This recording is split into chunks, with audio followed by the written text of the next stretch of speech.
Okay. How about not a table? Yeah. You want me to sit in there? Yes, actually, that was the next question. Oh, I've broken it. God damn it. Hold on. I don't have kids. I don't know how to say. Here we go. Okay. There we go. Yeah. Oh. Don't ask me. I have no idea either. Okay, good. We're going to be Oh, thank you. Perfect. Thank you so much. Perfect. Now you can be a baby. Okay. They could be a big baby. Yes. Be a diva.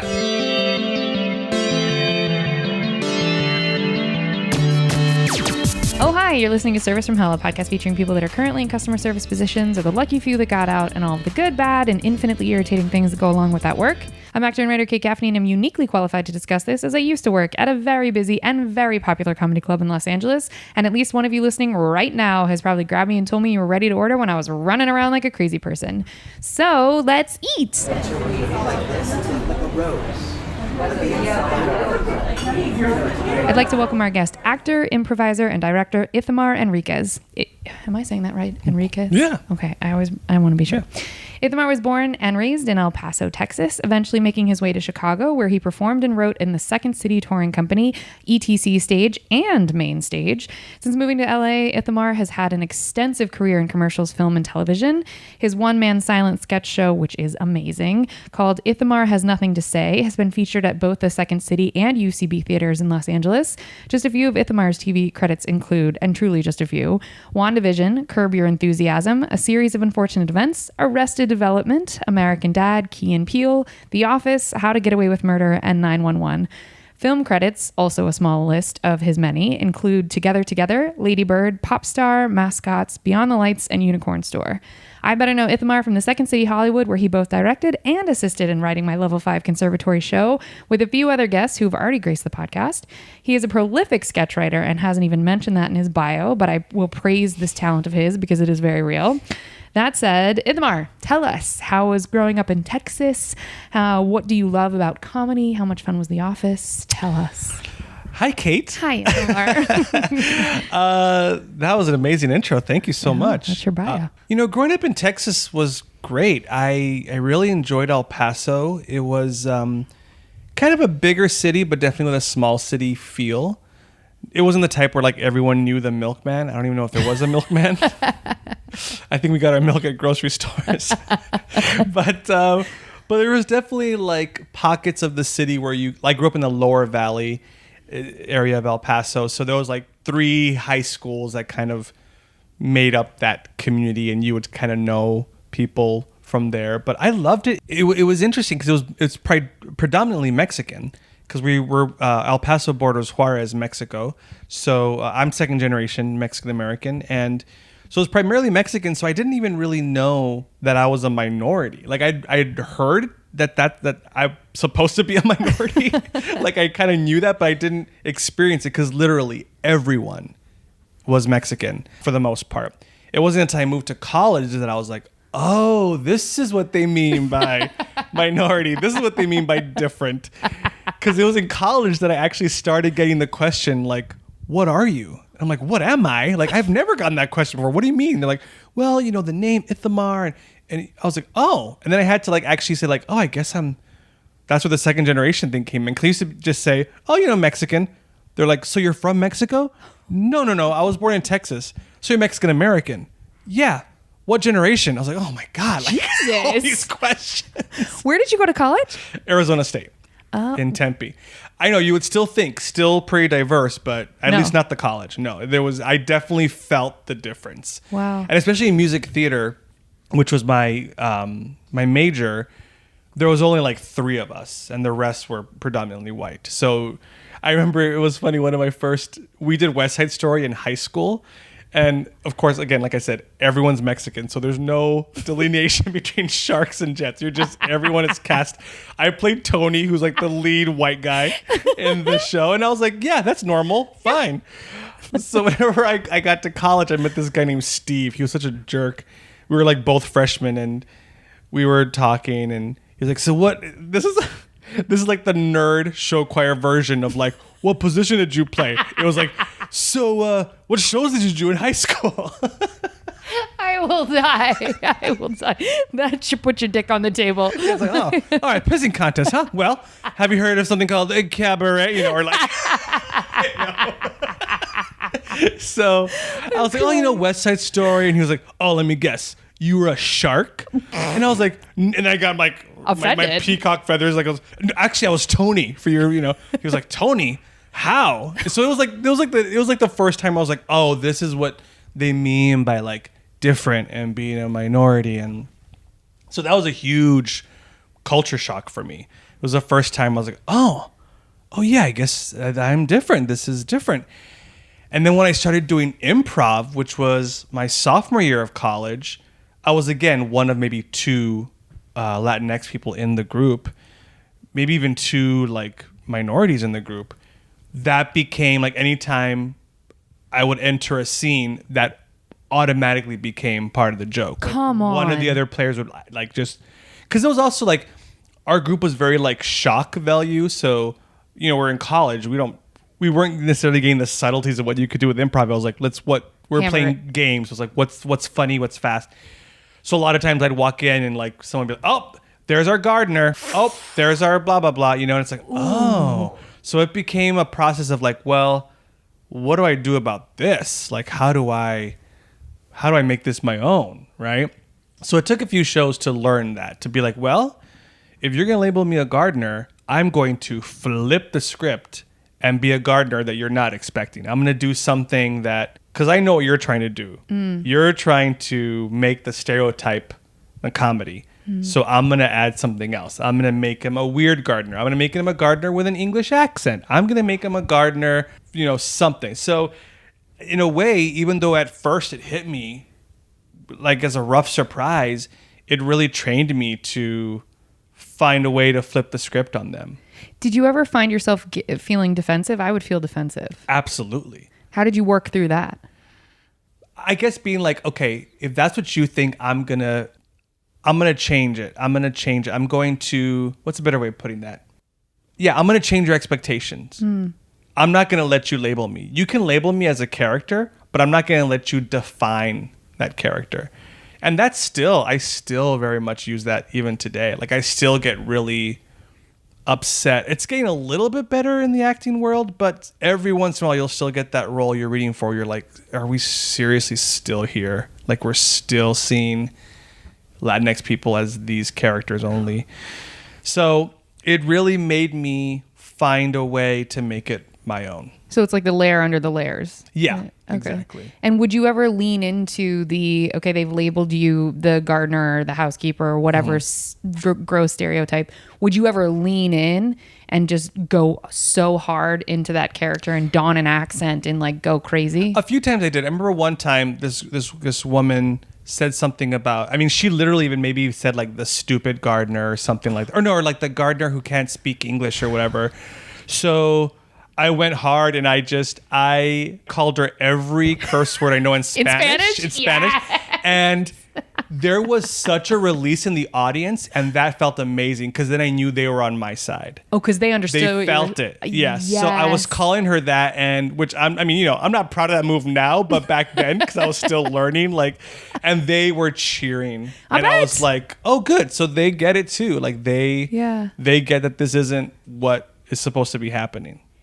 And was there ever an awareness on the part of the other actors when you would flip it on its script of like, or on its head of like, ooh, shit, maybe we shouldn't, maybe we're being the assholes. Did they ever come to you and say, hey, we have this awareness now? No, there was never like an awareness that they talked about, but less of that shit happened once I would come on stage with them. Hell yeah. Like once they saw that I could do that, it's like, okay, then I guess we're just going to start not afresh and not doing that. And then I ended up directing the group a year later.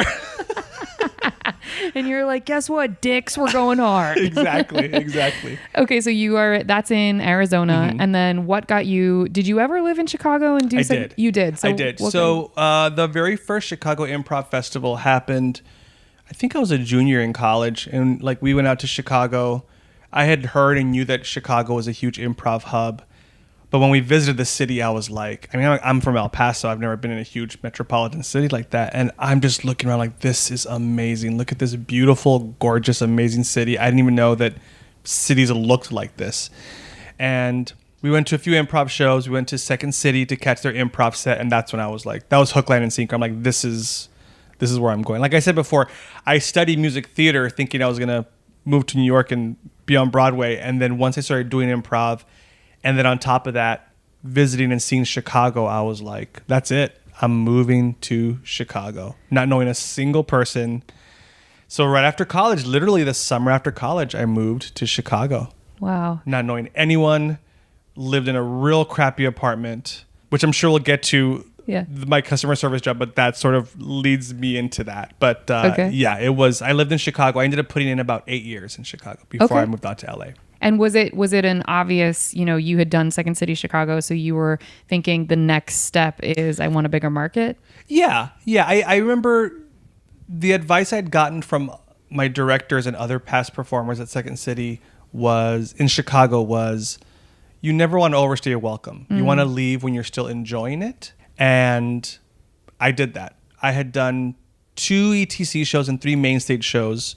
For those of you who don't know, those are the resident stage companies in Chicago. And it's a full-time job. Like that was like my first paid acting work. After my 3rd main stage show, I was still really enjoying it, but I was definitely itching for something else. I started doing other commercials and stuff that came by Chicago. There wasn't a bunch, but definitely enough. And I was like, okay, this is cool. And then a lot of my friends had made the move out here to LA. So I was like, I think I'm ready to go. And that's what made me do it. Okay. And Ithamar marks the first guest back from pandemic in Los Angeles that we've had on the podcast in person. Oh. So yeah, you are the welcome back to life might be getting back to a little bit normal. Thank you. Should I mention now that I've not been vaccinated? Yes. And that I have been exposed to COVID. So between the two of us, somebody's going to die. It's great. We're making good choices.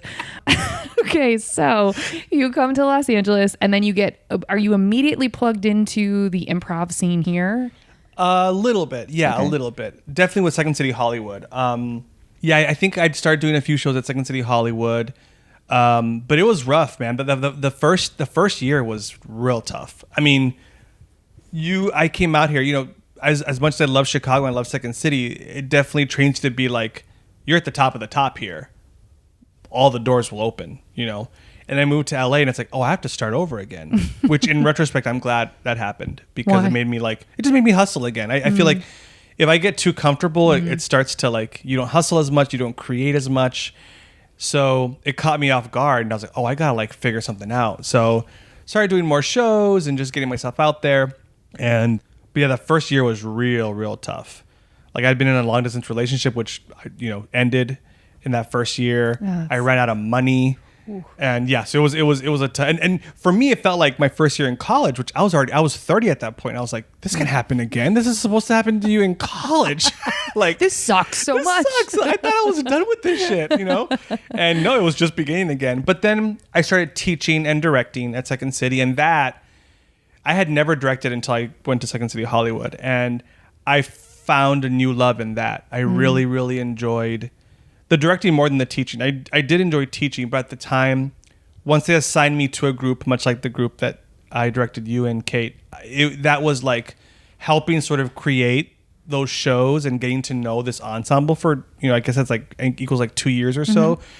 That was so satisfying to me. So that kind of kept my brain, my creativity going, along with other improv shows that I was doing, a little bit of writing here and there. Well, what Ithamar's not saying also is that because of he would create these really fun, crazy transitions in between scenes that other directors, I don't know if they weren't doing it, they weren't known for it. And so Ithamar became known for these really fun transitions. So other classes got wind of how much fun the shows were, and they would request him to direct their shows. And we were like, no, he's busy. He's with our class. Thank you for asking. So it was so much fun. And then because of what you gave us, we were able to take that show to the Chicago Sketch Fest. That's right. And it was the most fun. We still talk about being able to do that. Dwayne Colbert, who's been on the podcast, we talked about that being one of the most fun trips of our life because we got to do the show there. So it was thanks to your brilliant direction. Okay, so get us up to today though. So you're in the grind, and based on your very truncated credits in your bio, you've been busy. So how did you find yourself plugged in enough where you were getting consistent auditions and work? And Well, something that was also a very lucky thing for me is when I was still in Chicago on the main stage, my current manager would make trips to Chicago. He's from Chicago, and he started representing a bunch of people from the stages who would go on to like Mad TV or SNL or whatever. So he came back to town on one of his trips. He had kind of known me a little bit through then. My very good friends, Brian Shortall and Frank Coyote, who were also both represented by him, basically put it in his ear, hey, Ithamar's planning on moving out to LA. And then he like emailed me or called me while I was still in Chicago and said, when you come, let me know. I want to rep you. And for me, that was like, wow. I mean, I'm getting goosebumps remembering because I just, first of all, for Brian and Frank to do that is an amazing thing. It's such an amazing thing for them to do that. And that's why I love them both so much. Not the only reason why I love them. No, that's it. That's the only, that's the only reason I love them. Yep. Once I leave that manager, I'm not talking to them anymore. Bye, guys. Bye to you, your families, your kids. See ya. You're all dead. It's fine. So that made it easy to come out here already with a manager. And then when I came out here, he set me up with my commercial agent and my theatrical or TV film agent. And I started auditioning and, starting with like co-stars, which for those of you who don't know, it's like 5 lines or less on a TV show. Got a couple of those under my belt. And then slowly but surely started moving up to like guest stars and recurring and but yeah, I mean, it's taken a while. Like I said, I've been here since 2008, and so I'm bad at math, but whatever that equals out. 6 years. I did it. Nailed it. That's how long it's taken. Wow. But thankfully, it's been as slowly as I feel it is. It's been improving. So yeah, even though I feel like it's taken a longer time, it really hasn't. Like, in the grand scheme of things. And the good thing is that it's definitely been like an improvement from year to year. I mean, there's definitely months that are more busy than others. I'm still not at a point where I feel like I can kick my shoes off and lay it back and be like, I'm just going to be getting job after job after job. There's definitely months where I'm like, oh my God, if I don't book something, we're in trouble. Yeah. So, which again, this just keeps me on my toes. Are you still teaching? No. So you are fully acting? Yeah. That's awesome. Yeah. When did you notice that transition happening? The last class I taught was probably around late 2018 or so. Oh, wow. So it's been a while. And then, that was kind of last time. Oh, that's got to feel so good. Yeah. I mean, there's time that I miss it too, but yeah, it's definitely, my heart isn't performing. Okay. And you didn't answer my question though, because I have to remind you, no, it's okay. We're going back. How much fun was The Office? I'm going to tell you right now, and I'll explain why later. Okay. It wasn't very fun. Okay. Let me explain why. Okay. So at that time, I wasn't really auditioning for too many shows that I actually watched. I wasn't booking shows that I actually watched. When I booked The Office, I was like, oh shit, I love this show. I love this cast. I hope it's a good time. So I'll preface this by saying that most of why I didn't have fun was all on me / a piece of set furniture, which I'll get to.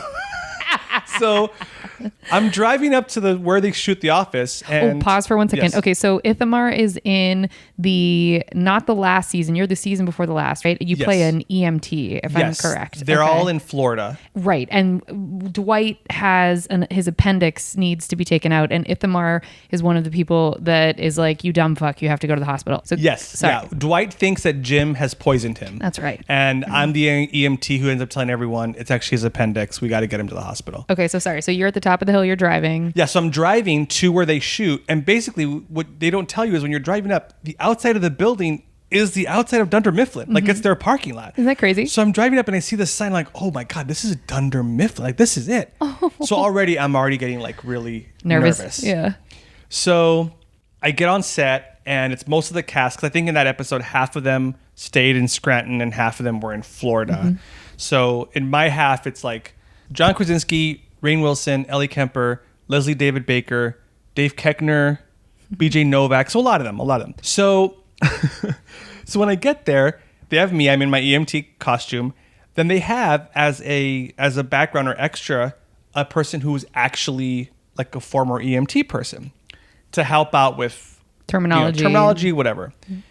They wheel out this gurney. It is an old gurney. I look at the guy, the actual EMT, and he looks at me. He's like, we haven't used these for years.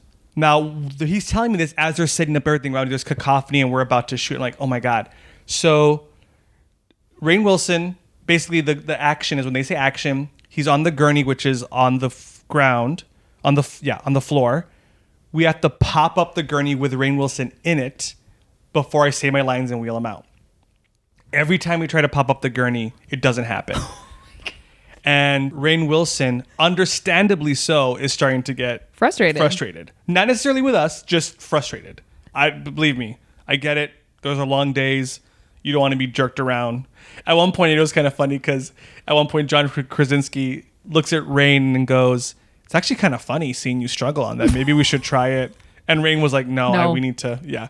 So we keep doing it. I am sweating bullets. Oh my God. Because everyone's looking at me because somehow they can't tell which one of us is the actor and which one of us is the expert because none of us have said our lines yet. We're both dressed as EMTs. Oh my God. So everyone's looking at me like, you don't know how to do this? And I'm like, I'm just the actor. Like, I didn't go to school for this. I did cabaret in high school. What do you expect? I was Tony in West Side Story. And yes, we were all at Next. Get over it.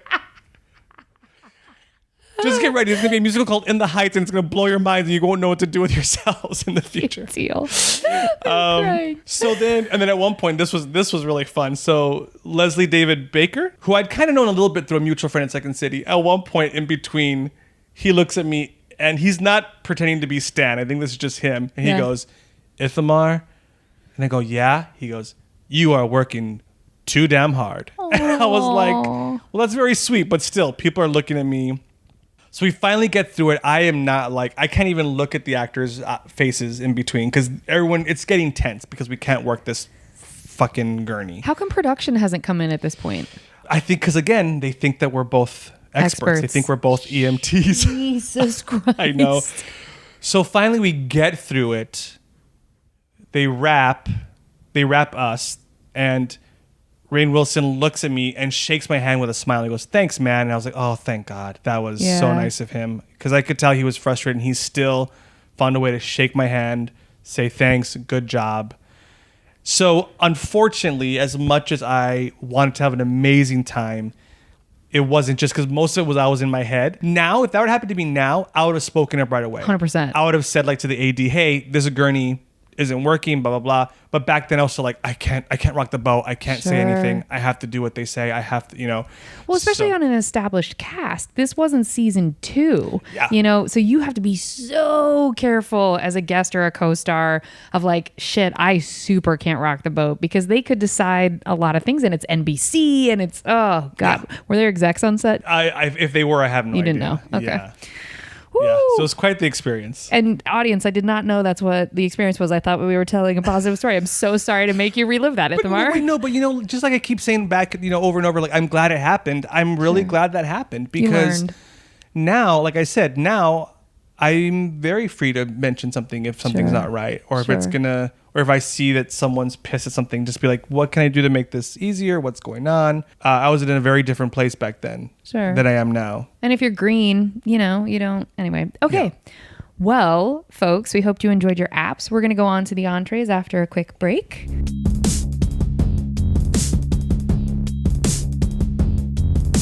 We are back, and now it is time to move on to the entrees. Okay, now Ithamar, this is where we get into the questions about customer service. Yes, folks, he did work in customer service before this. It's not just because he's great that he's on the podcast. That's part of it. That's not all it. Okay, this is where we go through the list of everything, and if you have stories off of this, totally feel free to tell them.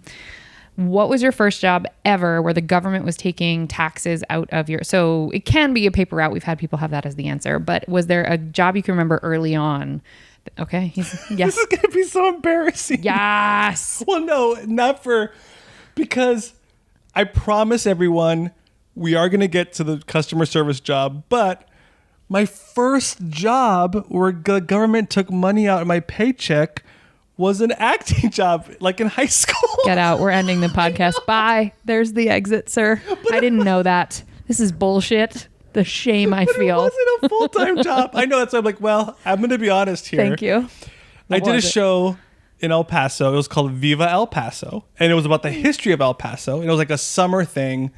Again, it wasn't like enough to like live off of, but I was in high school, and it was this really fun show that was done like in this beautiful mountain amphitheater. So that was like my first official job. So it wasn't a customer service job, but it was the first job. I'm rolling my eyes so hard right now. As I you didn't should. know this, folks. As you should. As a paid actor, it's my first job ever.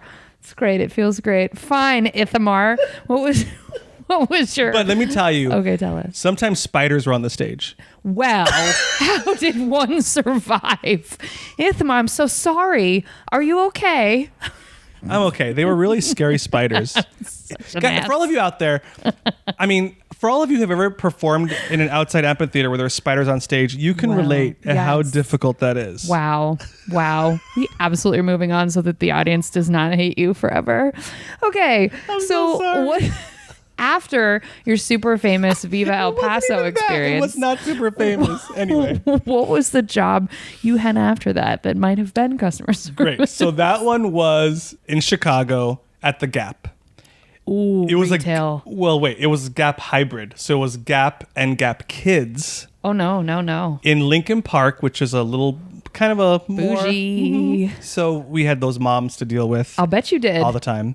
And literally, I had never done any sort of customer service. I went there because I was like, oh, this is like 2 blocks away from my apartment. And I remember in my first interview, they're like, so, why do you want to work? Why do you want to work at the Gap? And I was completely honest with them. I was like, I live 2 blocks away. Like thinking that was like... That's a good answer. Yeah. It's honest. And then she was like, okay. She's like, don't say that in your second interview. Got it. Thank you. Got it. I will not mention that. You need to act like you really like our pants. Yeah. Something. Yeah. So that was it was my first experience in customer service. And even just when you made the face when I said Gap and Gap Kids in Lincoln Park, you can imagine the type of clientele that we got. I have not worked retail. Is it true that you have to, like, everything is inch by inch spaced out on the shelves and you have to just make sure you like hit all the measurements and all that crap? Pretty much. It all depends on which manager is working. Some managers were like, you need to get the plastic board, put it in the shirt, fold it so that this is all like perfect. Like I could run my fingers up, like up and down like a washboard. Yeah. And then some were like, yeah, just fold it. So it just all depends on Who's working? But the part that was also hard was it was like, you have to wear our current merchandise, which we got like 50% off, which is great. But I was still very poor back then. So I was like, I'm not going to buy a shirt that's going to change next month. So I remember our stock guy, Tom, he was like the guru of all the people who didn't actually want to work there, but he had like a management job because he was in charge of the stock group, but he was like the guy that was like, let me teach you the ways. So I remember his whole thing. He was like the guy, like at the parties at college, like, oh my God, that guy's here. Let's go talk to him. Like sit in the middle of a bunch of like, probably too old to be in college, but still like. So I remember like, he was like, hey man, just buy a black t-shirt and a pair of blue jeans and it's always in style and That's stock. brilliant. I was like, oh my God, that's amazing. So I just went. So Uniform. which was funny because for a while there, I feel like everyone just looked like Tom. Like everyone was just dressed exactly like Tom. He started a cult. Yeah, with the black t-shirt and the jeans. Do you have, we're not totally at this question yet, but I do want to know, do you have a specific memory of an interaction with like a mom or someone in that really was jarring or frustrating or this happened not just once, it happened a lot of times, which really made me sad is that some of the moms would come in with their children and the nannies, and when they wanted help and I'd be like, great, what size does your son wear? The mom would have to turn to the nanny and say, what size is he again? Ooh. Yeah, that was real tough. That is really tough. That was real sad. And then the nanny would be like, whatever, 4 or whatever. Yeah. So yeah, that part was really like, oof. And then you have to like be nice, and so that was really tough. And then people who would like Tasmanian Devil walk in a hurry and like, I want, and it's like, whoa.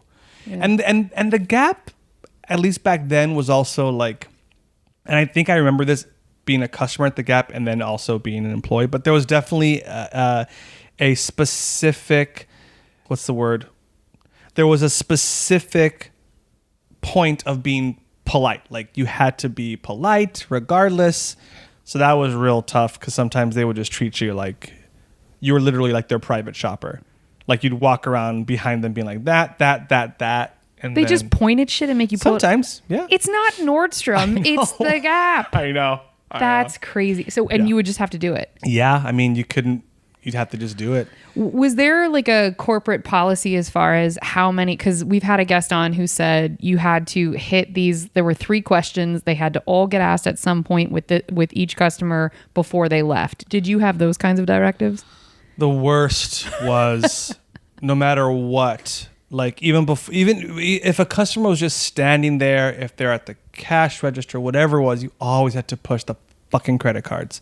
Like Really? the fucking Gap credit card, which was always so like, it was so annoying. You always got no's. It would always be like, hey, I'm Ithamar. Do you need anything?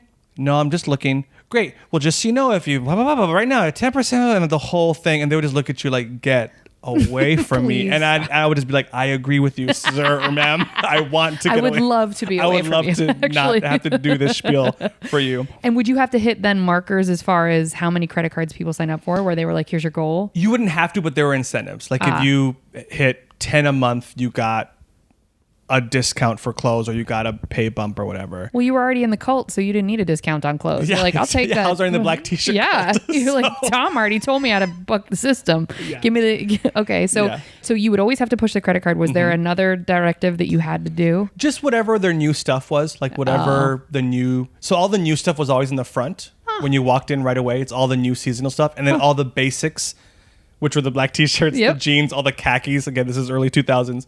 All the khakis were kind of like towards the middle of the store. So as people walked in and be like, hi, how are you? Hey, just let you know, these shirts just came in last week and blah, blah, blah, blah, blah, blah, you know.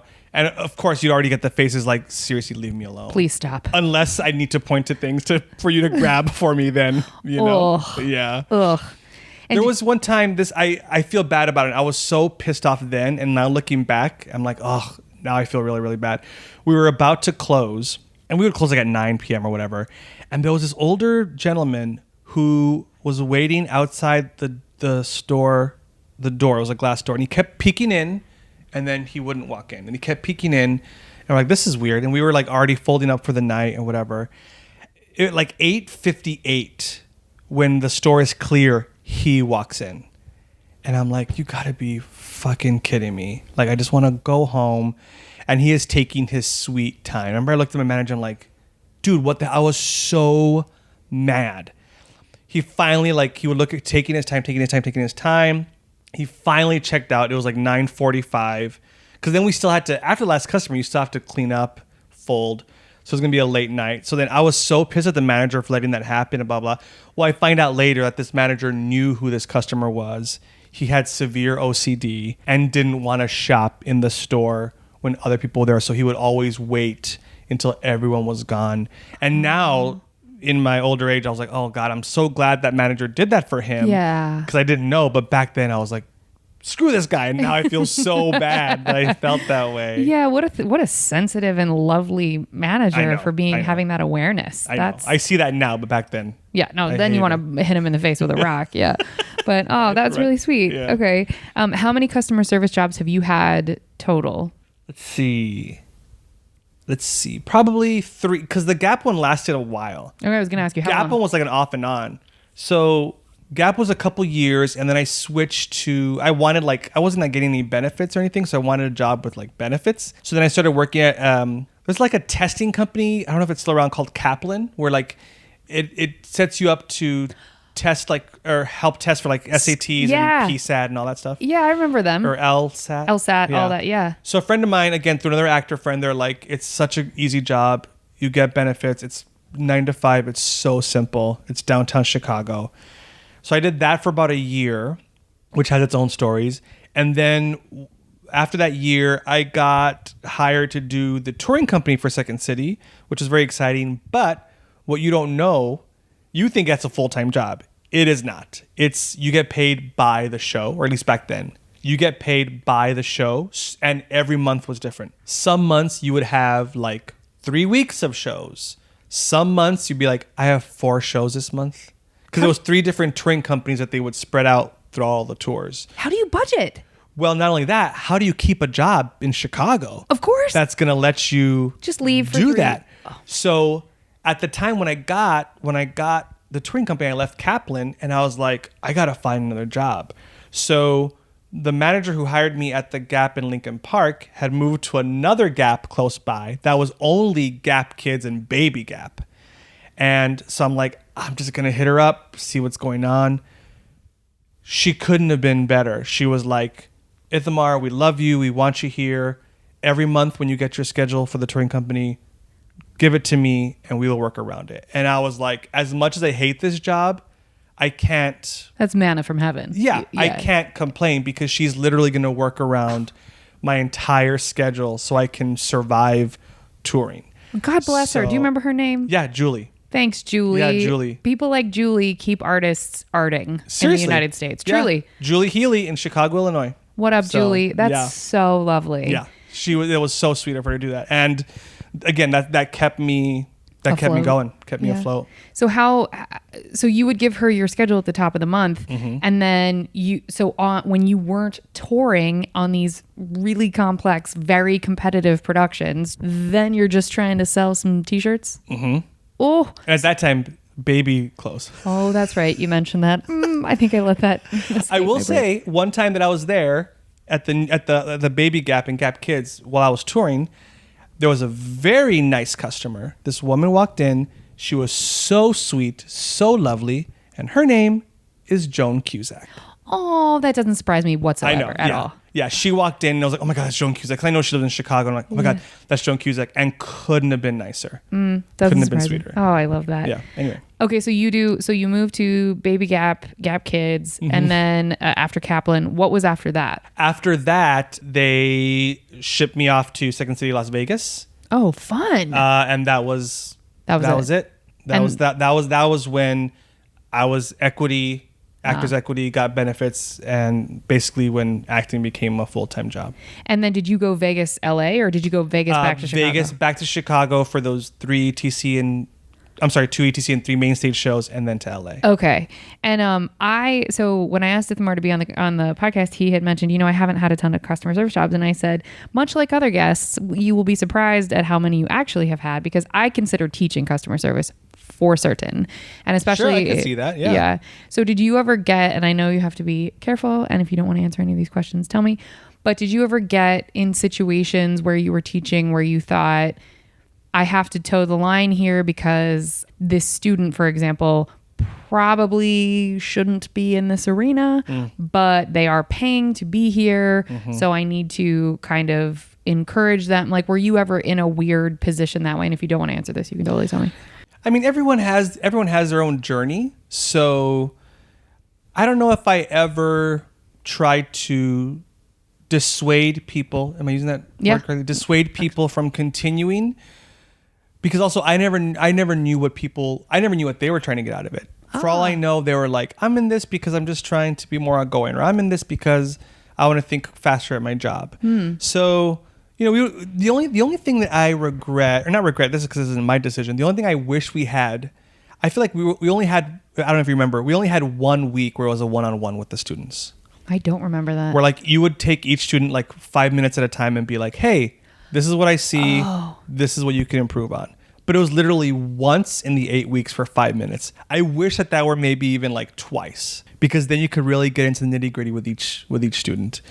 I will be honest. I'm definitely a people pleaser. So even if I knew someone was hopeless, I was never like, give up. It's never going to happen. Walk out into traffic. Yeah. It's over for you. And I'm not, I didn't not say that because I wanted Second City to have money or anything. I really just wanted to find the students' strengths and help heighten that.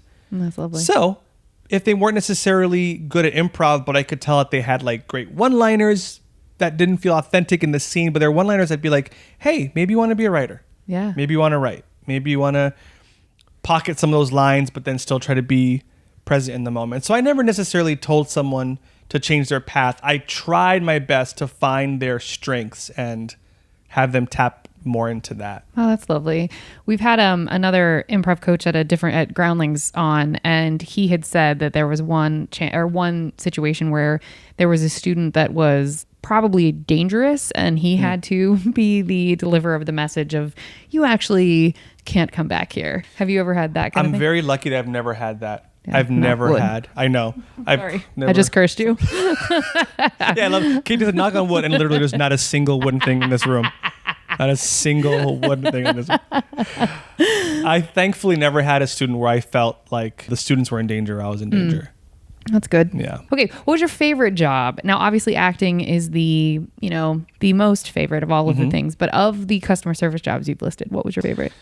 I will say that the Kaplan one was.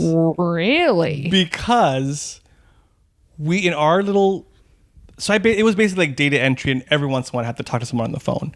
But in our little section, which was like 5 of us, we're all actors, we were like... Anyone else working in that office with us probably hated us. Because all we were doing were bits upon bits. Shut the upon fuck up. bits. And the job was so easy. I'd go in at 9 a.m., I was really done with my work by like noon, and I had to stay till 5. So like, how are you going to fill that time? So Fuck around with your friends. when I came in, I was like doing all this stupid shit and making everyone around me laugh. But I know, because everyone was still trying to make calls, and every once in a while they'd be like, "Hey guys, can you keep it down?" And then we'd be like, feel like little kids, like. But I remember, this is so stupid. Some of the stuff I would do, like I would take out, like I would basically use all the office stuff to like make puppets and shit. Like you would not. Yeah, like I would like do like print out pictures of celebrities and like do stupid things. One thing I did was I basically created all these little characters, and one of them was called Fake John T. And this is what it was. It was a pencil that I added limbs to, arms and legs, and then I cut out a Xerox copy of John Turturro's face, taped it on the pencil. No, you did not. And I created this character called Fake John T, who was like a little sprite who kept trying to convince people he was actually John Turturro, but everyone knew he wasn't John Turturro. So it'd be like, "Hey guys, what's going on? I was in, Oh brother, where art thou?" And it's like, "We know you're not the real John Turturro, Fake John T. We're trying to work. I'm crying. You need to go away." No, look, I'm John Turturro. I was in Hudsucker Proxy and Big Lebowski. Like, "No, you're Fake John T." And then like, and then like disappear. So like little shit like Crying. that I would keep, that I would do. Yeah. There was one, I had like a big like empty like Evian water bottle, and I think because it looked so like robust, I put like a tuxedo thing on his chest and made him like a butler. I forgot what his thing was. It was probably like a Mr. Belvedere thing. So that's why that was so fun, because I was essentially doing what I do Comedy. on stage. I was like, yeah, I'm done with my job in 2 hours. Now what can I do to completely disrupt? And then the craziest thing, Kate, is like one time I went out to lunch, and I had been there like maybe like, I don't know, 5 months or whatever. I came back and they're like, "Ithamar, where were you?" I was like, "Why? What happened?" They're like, "We just held like this little, like they do this like awards ceremony like every 6 months of like most improved and whatever in the office, and you got an award." I was like, "What?" I'm like, "That is impossible." They're like, "No, you got like," I don't even remember what it was. It was like Office clown. it was like most efficient operator or something. I was like, Wow. "Really?" Like, You're like, maybe it was Fake John T that actually won that award. I was like, "Great, where's the award? I want to make a puppet out of it." So I have to say that one was my favorite, because a lot of the people that I was working with at the time we were in a acting company at the time called Burla Monkeys in Chicago. So we were social outside of work. So it was just basically, how can I make these people laugh in between phone calls? Oh, that's And so I know everyone else hated us, but I had an amazing time. What was your least favorite of all of the jobs? Definitely the Gap. I mean, the first round of the Gap. Although that was fun too. We found ways to make that fun too. But I think, and a lot of why I didn't like it wasn't even so much the interactions with the public. It was because I wasn't happy where I was at that time in my life. Meaning, I really wanted to be like at Second City. I wanted to Sure. be, and I wasn't. So it made me very bitter that I had to work there. It's an interesting thing, and you're making me look at my own work history and think of the times where that was true. If you're doing background work and you're just like, ugh, fuck this, I want to be done, or anything that isn't what you actually want to be doing.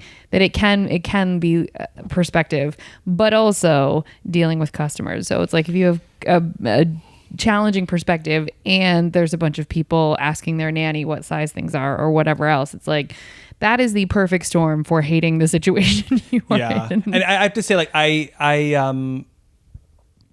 when I got the job at the Gap and I was already in like 2 or 3 months in, it was my first customer service job. I remember thinking to myself, everyone in the world needs to experience a customer service job at least once in their life. I totally agree. Because it changed my outlook on when I went to anywhere, whether it was retail. First of all, anytime we went to retail, my family would make fun of me because like I would start folding clothes. Oh, I've done that too. Like in malls. Like Yeah. I'd be like, look at this. And it's not even, it was like a Lucky Brand store. It's like a whatever store. Like, and then they're like, what are you doing? Like, there's employees. I'm like, I know, I was one of them. Like, I'm trying to help them out. And also just knowing how to treat people. Yeah. Like, you don't realize it until people look at you like a robot or like you're just like a Roomba, like something to just clean up after them that they don't have to talk to or treat like a human being. And that's when I was like, everyone needs to experience this in their life. I agree with that. Did you ever find anything disgusting in the dressing rooms? No, mostly it was like all the sensors that people would rip off and Shut rip the clothes. fuck Oh yeah, up. we had the scammers, and we had the scam. And the thing is, it's kind of a joke about it now, but like you can't do anything about it. So like they can literally go up to you and be like, I'm stealing this. And you're like, Okay. all I can do is try to persuade you not to, but I can't touch you. I'm not going to try to touch you. I can't assume that you're stealing. So I can't tell a manager. All I can do is try to keep you in the store and persuade you to buy that. But if you walk out with it, then we report it after you've walked out. Get the fuck out. I didn't know that. Yeah. But aren't there loss prevention departments in like at There least are. Malls? We had one that was part-time. Oh my god. So whenever they weren't there, we had to sort of self-govern, but literally, also, they didn't technically steal anything until they walked out. So we literally couldn't do anything.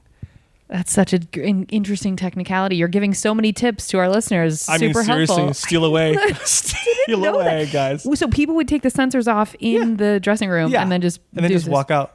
Whoa. Or what we got a lot of was a lot of returns without receipts. So how does that work? Because I've heard of this scam forever Sure. and I still can't track it. So a lot of stores will let you return stuff without a receipt, but what you're giving them is store credit because you can't give them anything else. Okay. If you didn't see what the original form of payment was, you can't give them cash.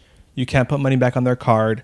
So basically, if they steal $200 worth of Gap merchandise, they get a free $200 Gap card, which they can then use to pay for their own stuff.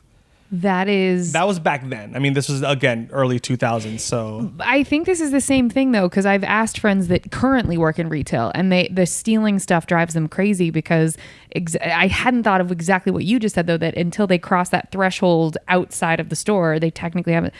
God, that's intense. That's one way to run the system, I guess. it is. And what got a little dicey and what got a little sensitive was some of the managers, and I obviously will not mention any other names. Some of the managers, one of them not being Julie Healy. Not Julie Healy. We love her. She is an angel. Some of the managers would profile a little bit.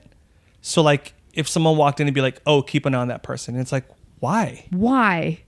Other than the color of their skin, Yeah. why did Like, you say why that? are you so that was a little like, ugh, like then you had to play the bad guy, and then all of a sudden I found myself keep an eye on that person because that's what they asked me to do, and I'm like, they're literally just shopping. Oh, that would make me so sick. Yeah. I'd just be like, no. So that was that off. part was tough too. Yeah.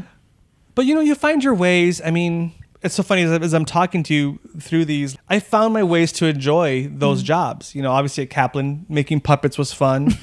Fake job. At the Gap, if I was there was like an early morning shift where you would get the new shipments and start putting it out. And those were a pain in the ass to get there like at 6:30 or whatever. Yeah.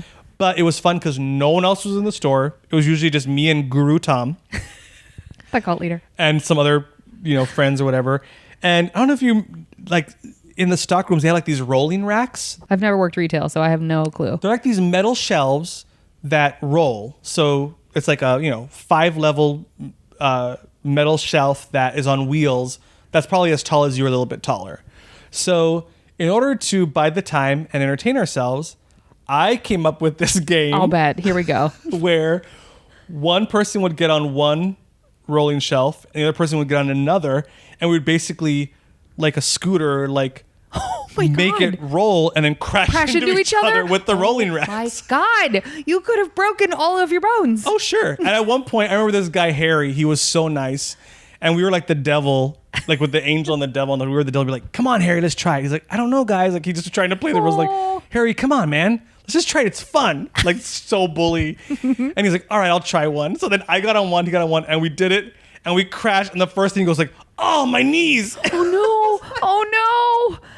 Was he injured? I think he was okay. He like kind of walked it off. But we're like, okay, cool. We'll stop playing that game. So the nice guy we're not going to recruit him anymore. What's the weirdest thing you've been asked to do whilst you were on the clock? The weirdest thing. The only thing that's coming to mind is a story I already told about, like, hey, let's just wait for this guy to shop. That again, like I said, looking back, I'm like, I'm glad we did that. But at the time I was like, why are we giving such special service to this one? Have you ever had an experience where looking back, you were like, oh, I was being, I don't know, I'm not good at this part. Maybe to cover up for an employee that was stealing and you didn't know. And then you were like, oh, shit, when they had me do X, they were for sure taking stuff out that you didn't realize till later, or... No. None of that? Not really. The closest thing I could think of is at the time that I was at my Gap round 2, Gap the sequel, that I was already touring. I remember one of the waiters at Second City came in and, Ithamar, you work here. That's so cool. Like, we already knew each other socially. And like, they like made a beeline for me. And I was like, okay. And they're like, hey, so I'm returning this baby outfit that I got for my family. We got it like this. I just realized it. Now there's like these ink spots on it. And like, they made a beeline for me because they knew that I knew them. And I was like, and then the manager's watching me. So I'm like, what do I do? So I remember I did the return, and then later the manager was like, why'd you do that? I was like, I didn't know what to do. Like, the tags were still on it. I didn't really tell the manager at the time that like I was their friend. I was just like, course. I didn't know what to do. And they just kind of rolled their eyes, but they were like, all right, well, we can't sell this again because there's like all these ink spots. But I definitely found that a lot, where like if people knew that I worked there, it'd be like, hey, can you maybe do something? Or, the Gap policy was like, if we ever find out that you're using your discount for other people, you can get penalty or fired or whatever. And every once in a while they'd be like, hey, can I get that? And I would have to be like, I can't. Like, I just can't do it. Yeah, the ink stain thing bothers me, because it's like that put your job potentially at risk a little bit. Although that was when I was working for Julie, and at that point I think I could probably do no wrong.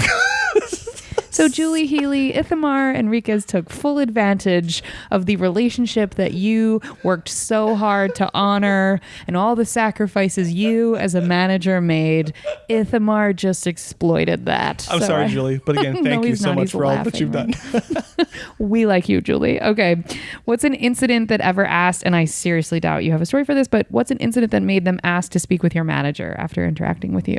It was usually, I don't know if nothing specifically, but it was usually like you couldn't do a return, or you found the size they wanted at another store and they'd have to, maybe if it was on sale, we couldn't do free shipping, or so that was like the only, I mean, it's such a slight case, but it was like, yeah, I need to talk to someone else who's going to do this for me. But it's so indicative, because you were just towing the line of company policy of exactly what you were supposed to do, and they want to talk to a manager. Yeah. Like, it's just such a bleh. Okay. Yeah. Was there a last straw that got you out of customer service, or did all of your jobs include like, oh, well, now I'm moving, or now I've got enough acting work or whatever? Or did you have a job where you were like, fuck this? It was mostly that I got busy with the acting stuff, but the part that made me say fuck this about working at the Gap in that neighborhood specifically was the entitlement I kept seeing. That was really like, who are these people? Like, this is terrible. I already had a chip on my shoulder for that just growing up in my life. We grew up in sort of in a lower middle class area in El Paso, and then the whole thing with moving to Arizona and having to like that's all. And that's still now. There's still a little bit of that in me where I'm like, I just don't trust the entitled or necessarily like the entitled, or if I know you're rich or you came from like a rich background, I already question it, I'm the same which is way. not fair, but Yeah. that's just where I'm at. And so yeah, the entitlement really got to me big time. What would be a way that you would handle if someone came in of the sort of upper echelon caliber and they were condescending to you? Did you have a little game you would do that they would be unaware of? He's smiling and covering his face. Yeah. What was that? I'm sorry, Julie. So We love you, Julie. This is so unfair. so we used to have these, if those of you who remember the gaps in the 90s and 2000s, every employee had like a headset. Like we had a headset that had a little button on the wire. Oh my God. Because that's what, like, if they didn't have a size, Sure. you'd have to press the button and be like, "Hey Tom, is the boot cut low rise size 4? Do we have it downstairs?" Size 4, fuck her. So so already, right? Yep, I'm She's already a pain in mad. the ass. So if I saw someone come in with their entitlement flag flowing, Waving. I need these in a 4, whatever. Ew. I would be like, "Sure, 1 second." I would pretend to press the button. And I went into a whole Bob Newhart routine of talking to someone who wasn't there. and be like, "Hey Tom," pause, 2, 3, 4. "Hey, yeah, it's Ithamar." Pause, 2, 3, 4. "Hey, so we're looking for the low-rise boot cut size 4. Pause, 4. "Look at her. He's checking." And then literally, I have not pressed a button. Not once. Tom is probably not even working that day. Tom's off. Tom is off the clock. No one's down there, by the way. No one. Empty warehouse. There's probably 7 size 4s that I can very well go down there and get myself. Yourself. And But then you're on the walkie. and then just waiting the right time, and then finally be, "Oh, Dang it. okay, cool. Thanks, Tom. I'm so sorry, we don't have any. Can you check other stores?" And then I'd have to probably go to the phone and do. And the phone you couldn't fake. Like I No, couldn't you gotta- fake the phone. Like you couldn't go beep boop beep beep beep. yeah. She saw you dialing. Yeah. She's like, "You're dialing the red button 7 times. There's nothing there." Oh, that's hilarious. So yeah, that was my little ways of like Oh, I'm crying. getting back at them, because then they'd have to leave the store. Oh wow, bummer. But I'm sorry, but who goes into a location is like, I need Yeah. like ugh. But also, like I said, good training for acting, because I That's wasn't right. talking to anybody, and This is improv. yeah, Okay. Tom was nowhere to be seen. So have you, well, I guess that's sort of a version of telling a customer to fuck off, but have you ever said to a customer in the Ithamar branded, very nice way, like, you can go fuck yourself? Like, have you ever, like, No, not really. No, probably besides- just that. Just that, sending them away? I was just thinking, at the end of this podcast, it's probably gonna be like a Fight Club ending, where I'm gonna find out that Tom never existed. It was just a version of me. you. That was Oh my God. that was Guru Tom. Oh gosh. And he never existed. I really want to look up. I like in my head, Guru Tom has like just a goatee, and like he himself is constantly in the black t-shirt and the jeans, even if he could afford the latest gear at the Gap, because his followers had the same gear on, and he was just letting people know outside, like, oh no, when I work, people know what to wear. Guru Tom was your quintessential Chicago like white dude. Like, Really? short haircut, kind of like built like he probably played football in high school. Loved Howard Stern. Like it was like, boy. "Did you hear Howard Stern this morning?" Like, No, Tom. like no, Tom, I did not. And then would tell me the bits. Of course. And then that was That was Guru Tom. Yeah. Okay. Well, you didn't work in bars, so were there ever any? I hosted. Oh my God! I can't Ithamar. believe I forgot this one. What? I forgot 2. Oh, I forgot 2 jobs. well, now we're up to 5. Tell me those 2. Oh my God! So one of them was I was a host at Dick's Last Resort. Ithamar. which This would be was- such a I fun know. job. Well, you'd think. Oh, and not. So for those of you who don't know, Dick's Last Resort is kind of like this thing where like the whole gimmick is that the waiters can be rude to you. Right They up my alley. Yeah, which is really fun. What they don't tell you about being a host is you have to sort of like police it. So like, for example, if the waiter, like if you're like, "Hey, can I get napkins?" and the waiter throws napkins at you, if you start throwing stuff at other tables, I, as the host, have to be You're the dad hall monitor. and come in and be like, "Hey, you can't do that." But the waiter's throwing stuff at me. yeah, but my God. blah, blah, blah. So it's one of those jobs like, ooh, fun. I could do my comedy thing, not as a host. No. As a server, you were. As a host, you had to be like the bad guy. Oh, you're the hall monitor police. Gross. Ugh. Yeah, I can't believe I forgot that one. But that was only for a summer. But yeah, that one was tough Long because enough. of that. Yeah. What was the second one you forgot? You're Second like, one, I was a host at the Second City Theater in Chicago. So I would Oh. seat people. Again, you had to be the police. I had to tell people to be quiet when they were talking Really? too loud or talking too much.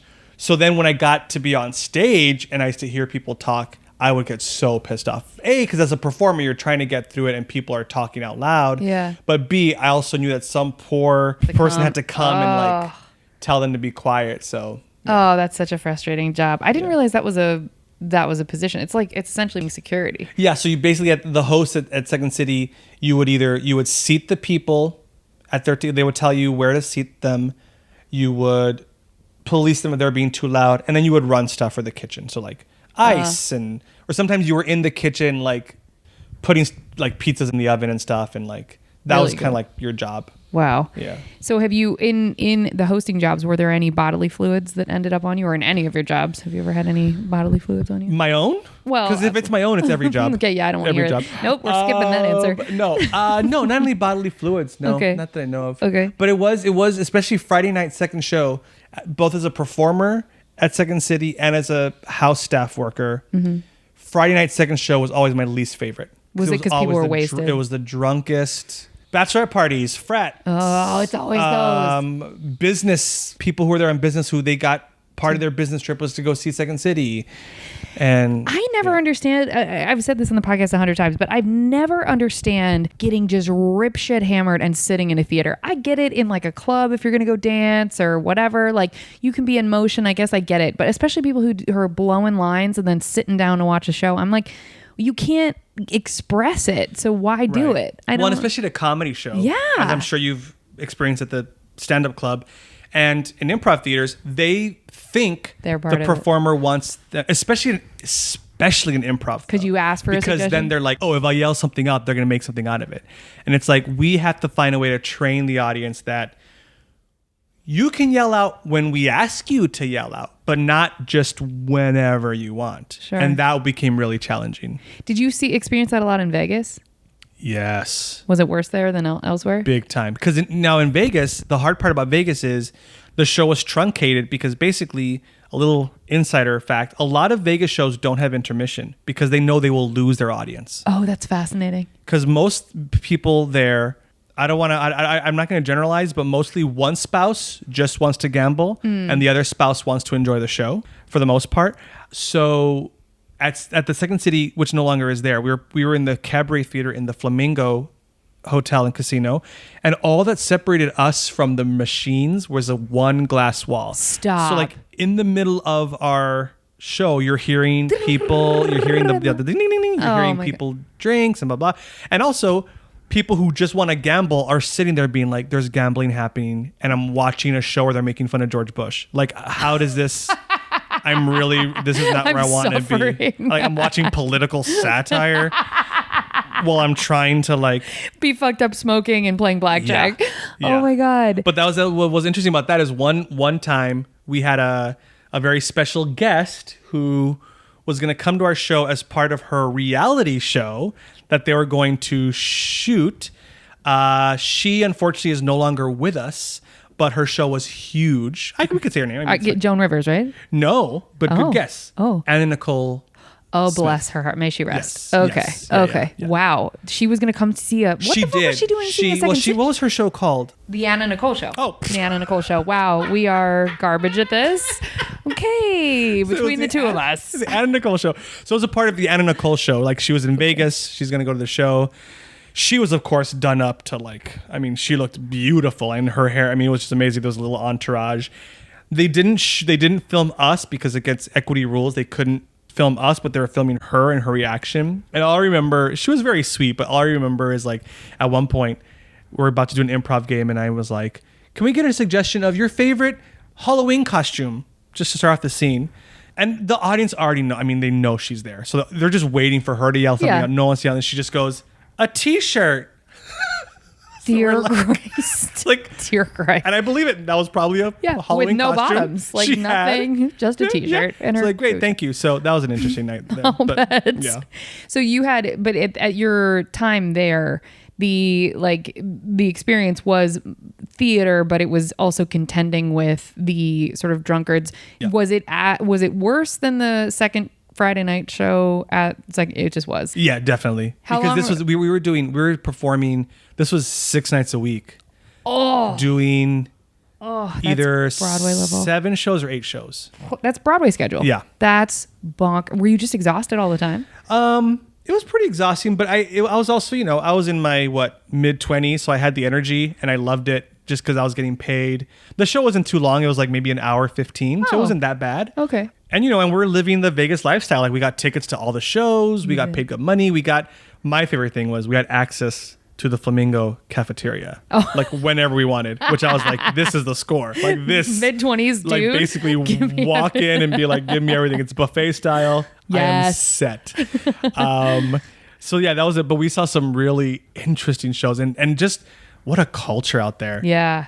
Yeah. Especially performing on the Strip. Like, of course, you have Vegas, which some parts of Vegas are actually really nice and pretty. But then you had the Strip culture, and that was just different. Oh, I remember one time we used to go to this bar called the Crown and Anchor, which was off the Strip, and that's where all the performers would go after. So that was really fun, like trade stories. It was a lot of Cirque du Soleil people, so it was a lot of just that's awesome. There was that. It was the band from the Blue Man Group. It was just a nice mix of people, and there was a group of women who were doing this show called Jubilee, which was basically like a topless review, like very classy Yeah. quotes, Yeah. But I remember it was so weird because we got free. They're like, "Come see our show, you guys." We're like, okay. So the cast of Second City went, which was like, it was me and Brian Shortall, and of course it was like this. We could not stop snickering, not because of the boobs, just because of the show was it was such a weird show. Their whole selling point was like, watch the Titanic sink nightly. I'm sorry. Is that real?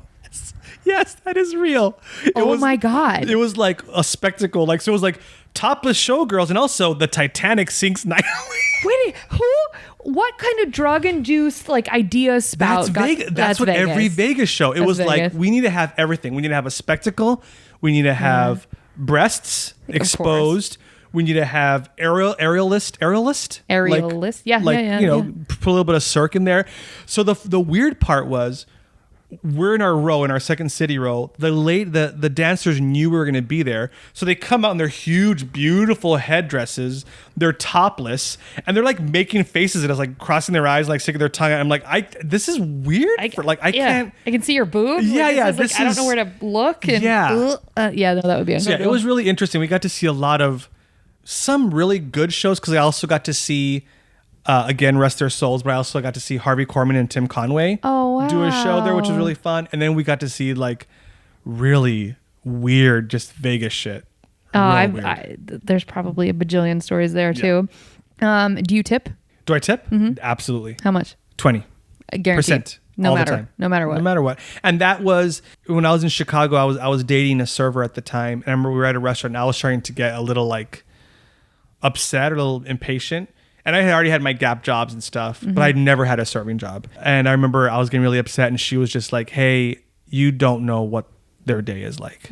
She goes, "I make it a rule that no matter what happens, I'm always going to tip them." And from that day, I was like, "All right, I think you're right. I will it's a shitty job to have. I will always tip them 20%. Wow, that's lovely. So is there ever an experience where even post dating the server that you would not tip?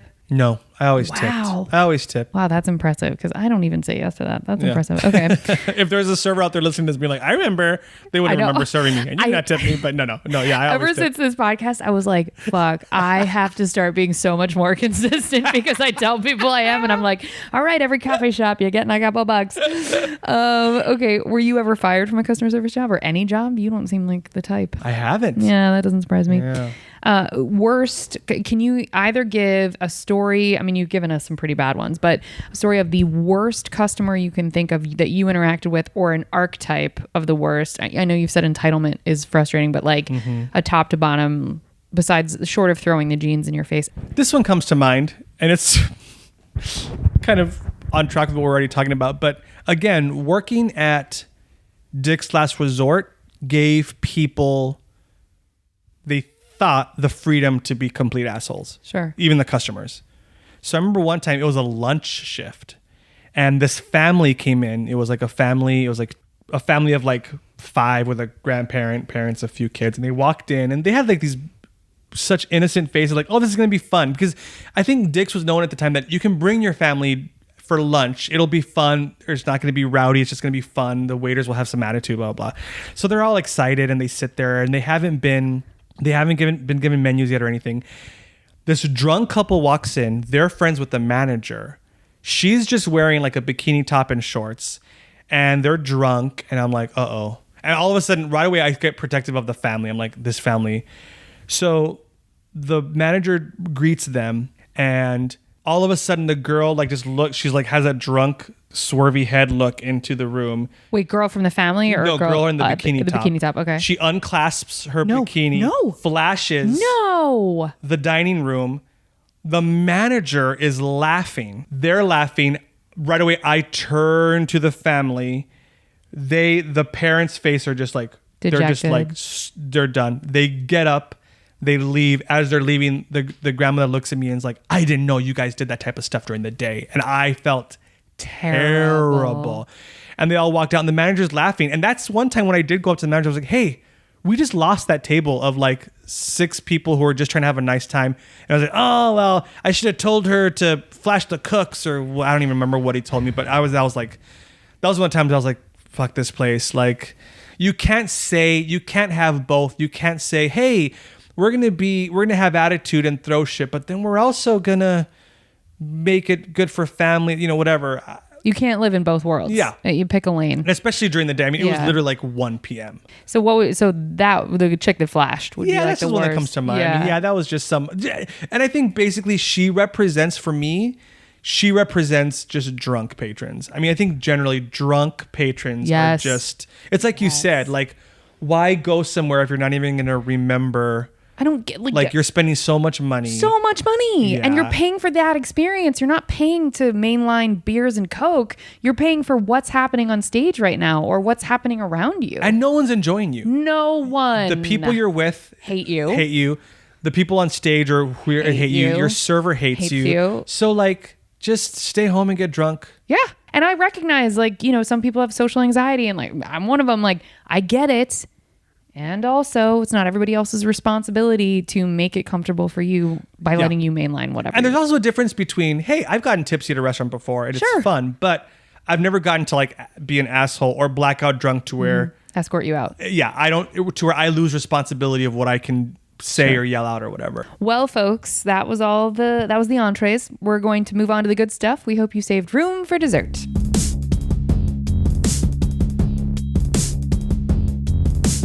What's the nicest thing a customer has done for you whilst you were working? And I would have asked you the nicest thing a manager has done for you, but Julie Healy. I mean, you can't be beaten. You can't beat Julie Healy. You really no, you cannot. I'm going to tell her to listen to this episode. Please do. Because I want her to know how much she meant to me at that time and how freeing that was. Yeah. I mean, I think every once in a while, you get this, every once in a while there'd been like, after you would be patient in helping a customer, I think this happened a lot at the Gap, you'd help them out.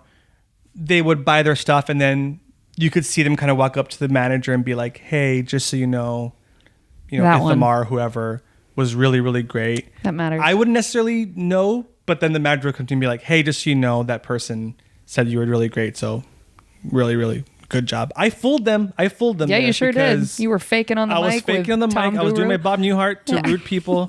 But I was still like, Service with a smile, though. You smiled at their faces whilst they threw things at you. What's the bet? Well, you wouldn't have gotten tips. Well, did you get tips as the host? Sometimes I would get tips. Hosting at Second City, you'd get tipped out sometimes. You would? Yes. By the servers or by the person you sat? By the servers. Oh, okay. By the servers, you would get tipped out. And each server had a different, like if they knew that you sat their table or that you went to hush them up or whatever, they'd be like, hey, thanks for that here's part of my tip. So Smart. every once in a while, it'd be nice for them to do that. Yeah. So they did. There wasn't like the second city didn't have a policy that you got tipped out. The servers would choose it on their own. I think so. Okay. I might have to fact check that, but again, that was also, it may have changed since. Sure, then. that was 77 years ago, so we don't know. Best customer top to bottom. If you can't think of one example, sort of an archetype of the customer that you would say, this interaction, this right here. I would say just someone who treated you like a human being, someone who Number of times that is the answer. Yeah, no, Yes. but seriously, someone Yes. who did not treat you like an employee, did not Yes. treat you like like you're here to serve me. It's so simple. Yeah. It's so simple. And we all say that is the best. That's the 10 for all of us is treat us like we're humans. And even it could be even as simple as, because believe me, before I worked customer service, if I would go into a retail store, once I saw someone beelining for me, I would roll my eyes. It's like, don't, hey, can I help you today? And it'd be like, I'm just looking, right? I used to be that person. Once I started working at the Gap, I realized, oh, you don't have to be an asshole about it. You can be like, I'm cool, but I'll let you know. Thank you so much. That's it. And even just hearing the spiel, I'll to this day, I'll still hear the spiel I used to give. Like, hey, just so you know, if you sign up, because in my mind, I'm like, They I know have they to do- don't want to do that, so I'm just gonna listen. I'm gonna listen to kind. it.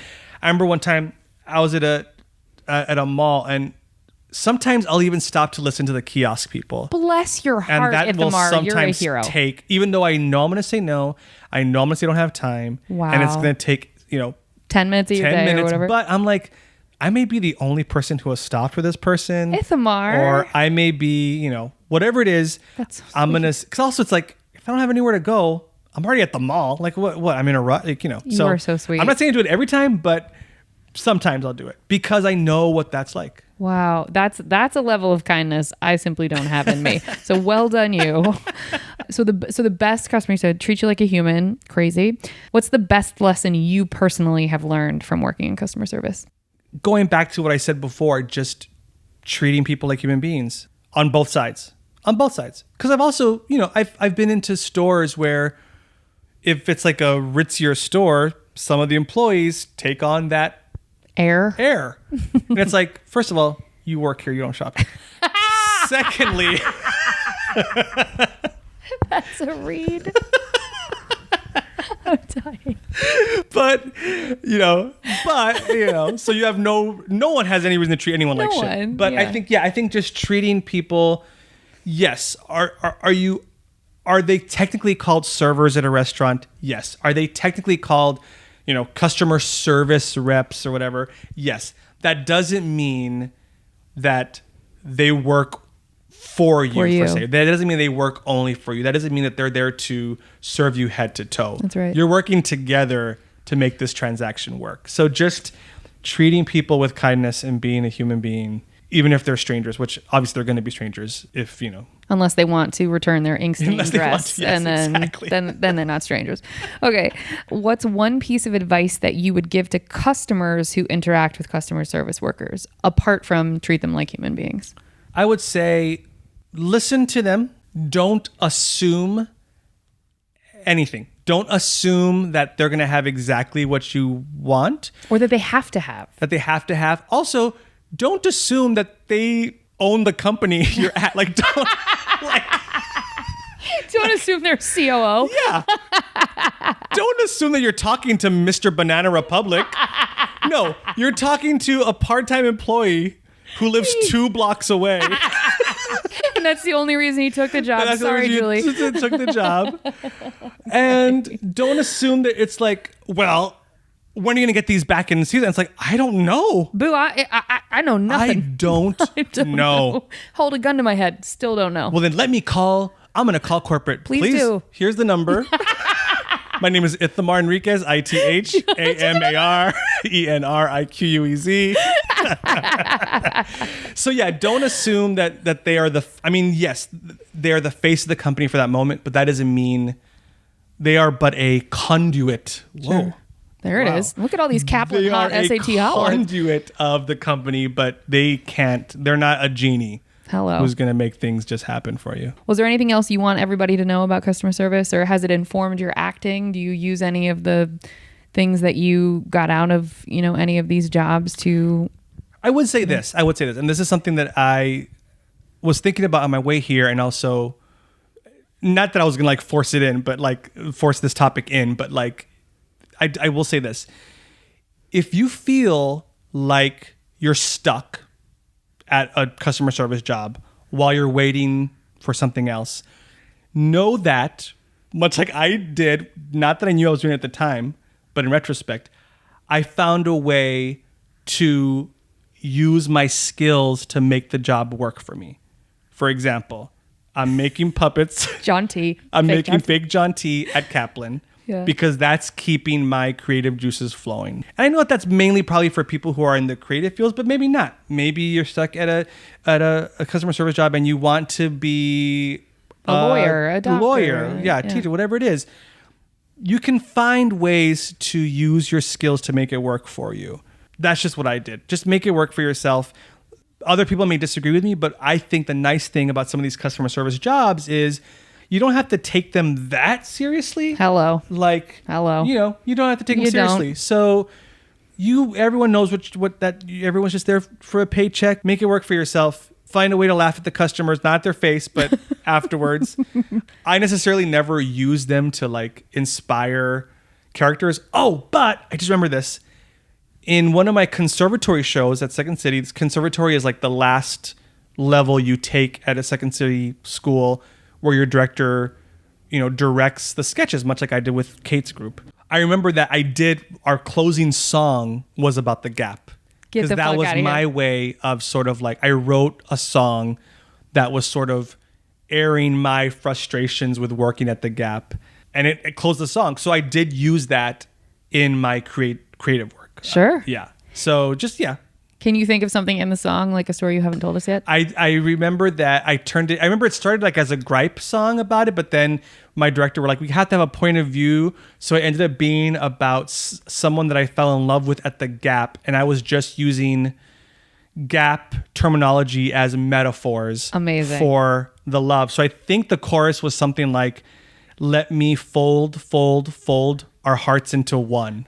That's adorable. I think is what it was. That is absolutely. And then the rest of the like lyrics were about like, I don't even know. Shitty like, customers or whatever. Or like, yeah, you're the security sensor to my khakis or whatever it was. That's It's really just, cute. Yeah. So I used it as a way to like write something. So I would say try to use it if you can, whether it's if you're a stand-up, if you're an actor, if you're a writer, whatever it is.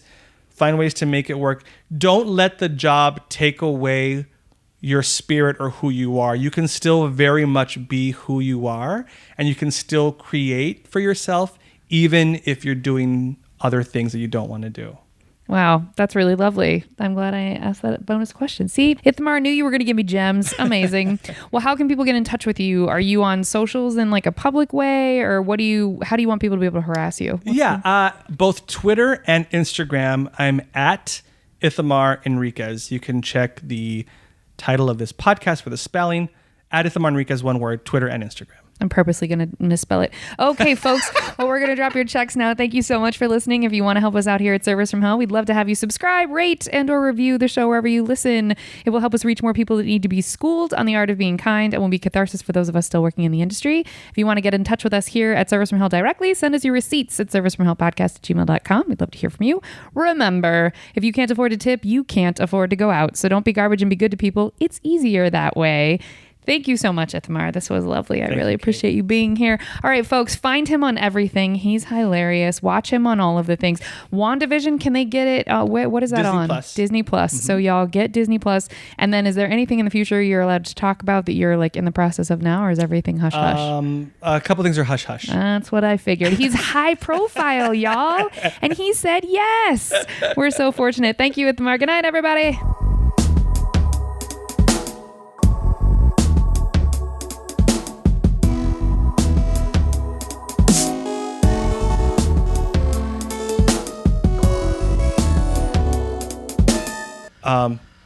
Pardon me. Seriously. The coffee machine. Oh. Kate, edit this. God damn it. See, this is what happens when... It was my fault because I wanted coffee. It's okay. It's what happens when you have a fancy coffee machine. It just does this shit. This should be done soon. I'm so sorry. Hold your thought, though. Don't lose your place. Fine. I'll try to pick up where I left off. Please do. It's so aggressive. It's the most. That's like, I don't know, $65,000 right there. They're so expensive. And they interrupt recordings. Are you fucking kidding it just me? keeps going. That's not stopping. Oh, wait. No, There we go. turned Now off. he's off. I'm so sorry. It's okay.